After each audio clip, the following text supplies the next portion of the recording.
Je voudrais partager avec vous mes petites confidences de 22 heures. Normalement, 22 heures, c'est l'heure à laquelle je suis censée aller dormir. Mais comme par hasard, c'est toujours une heure où je suis en lutte avec le sommeil.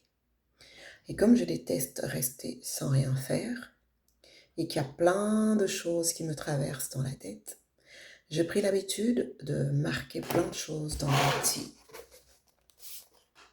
cahier où je prends des notes. Il est très beau. Il a une belle petite couleur. Il s'est écrit «N'aie pas peur d'oser». Je ne sais pas pourquoi j'ai pris celui-là. J'ai aimé la couleur et c'est après que j'ai découvert ce qui avait été écrit dessus. Comme je disais, c'est souvent à 22 heures que j'ai envie d'aller au lit, mais c'est à 22 heures que ma lutte avec le sommeil commence. Je sais que je veux dormir, je sais que j'ai envie d'aller au lit dormir, mais il se trouve que là, c'est là que plein d'idées fusent dans ma tête. Et je me dis, j'ai peut-être des choses à dire à cette heure-là. Et je me suis dit, écoute, on va parler de nos petites confidences. On est des humains, des femmes, des hommes, des enfants. On marche chacun avec un petit sac où on a plein de choses comme ça de nous, qu'on garde dans un coin. Des choses qu'on a envie de partager, des choses qu'on n'a pas envie de partager. Et dans ces sacs, il y a tellement de choses qui ne reflètent pas forcément ce que nous vivons au quotidien.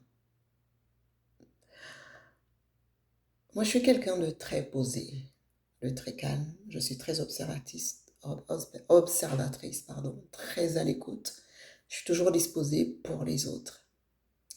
Mais on se rend compte que des gens comme nous, on a du mal à savoir quand ils vont mal. On pense qu'on est fort.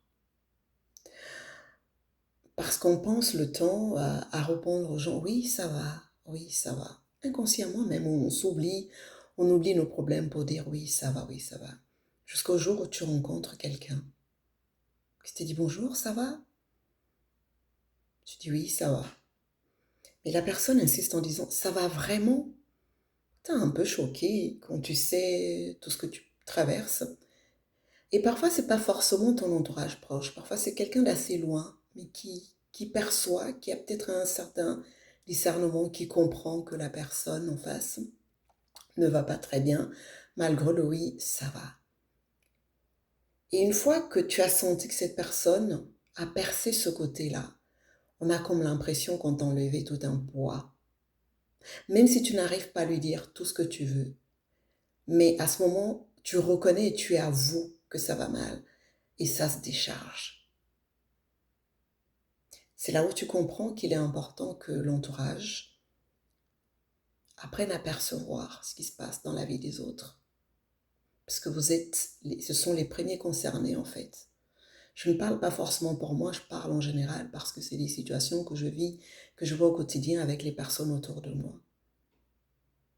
C'est pas parce qu'on semble être une personne forte, tranquille, que la personne n'a pas de problème. Soyez plus attentifs. Ne venez pas juste à chaque fois avec vos problèmes. Apprenez à observer les gens qui vous soutiennent au quotidien avec leurs conseils.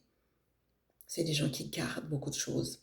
Ce calme est une tempête en fait, que personne ne voit. Ils pensent qu'ils vont tellement bien, les gens pensent qu'ils vont tellement bien alors que c'est des gens qui cachent, qui transportent beaucoup de peine. Alors s'il vous plaît, soyez plus attentifs, soyez à l'écoute. Soyez dans l'échange, ne soyez pas juste celui qui vient prendre des conseils, soyez aussi la personne qui donne, qui reste à l'écoute pour les autres parce que ça aide énormément, ça sauve des vies. Voilà, c'était ma petite pensée de ce soir, je voulais partager ça avec vous.